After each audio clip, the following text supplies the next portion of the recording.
competition.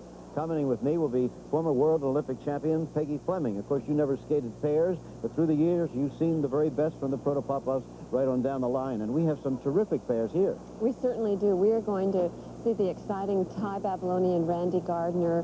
We haven't seen them skate very much since the '80 Olympics, so to see them in competition again is going to be wonderful. They're going to be competing against Jojo Starbuck and Kenny Shelley. These are two different generations of skaters, and the defending champions, Candy Jones and Don Frazier, they just wowed this crowd here last year. They're very exciting to watch, so it's going to be an interesting competition.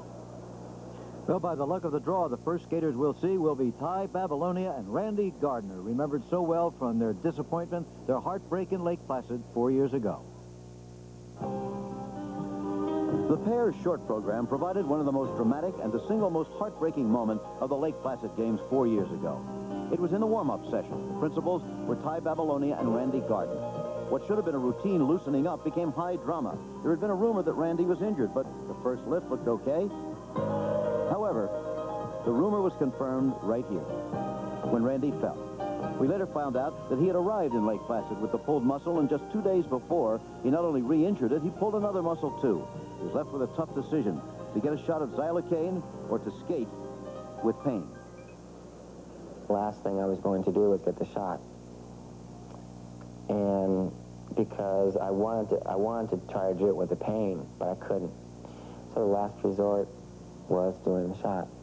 Only Peter Carruthers, his roommate, knew the real problem. I roomed with him in one of the trailers at the games, and I knew he was hurt for like 3 days, but each day he tried, you know, to overcome that, and I felt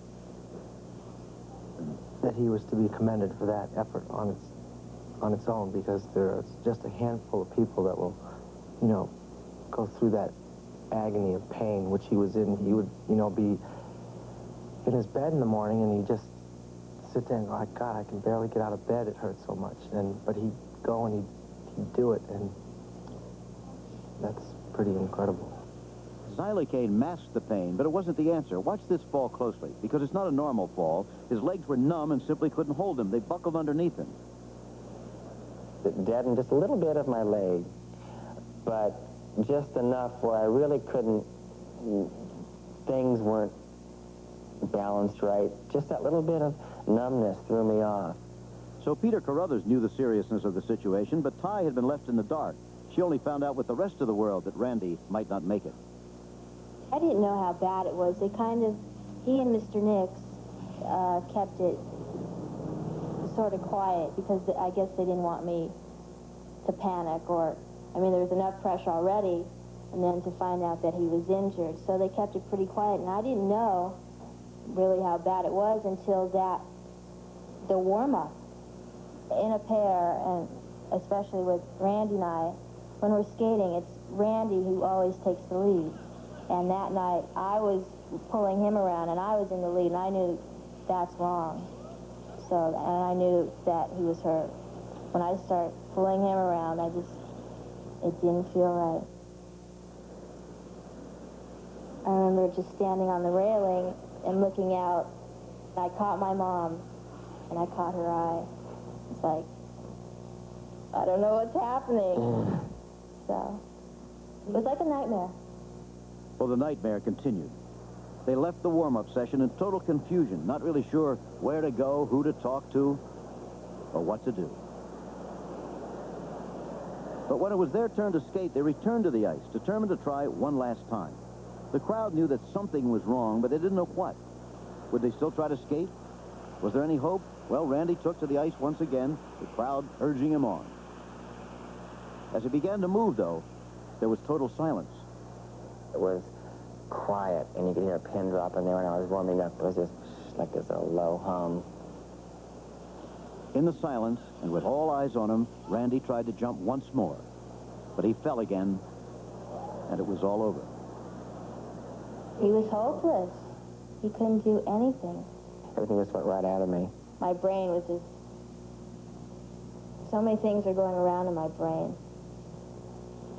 It was just a really bad feeling, real depressing. Just like... So Randy finally had to accept the inevitable. they had to withdraw. His partner, Tai, of course, had to accept the decision also. They left their dreams in the arena. Their Olympics were done. At the end, the flag raised highest was the Soviet flag, and the anthem was theirs too. The hockey team fulfilled a dream. Tai and Randy had a nightmare. Does it still haunt them? It doesn't haunt me. But no, it's something that happened, and you get over it. It takes time to get over it. You get over it, and you keep pushing on, and that's what the two of us did. We didn't dwell on it. And I think everyone goes through some kind of big disappointment in their life, and you just know that there is more to conquer. More to conquer for them in a minute when we return. Never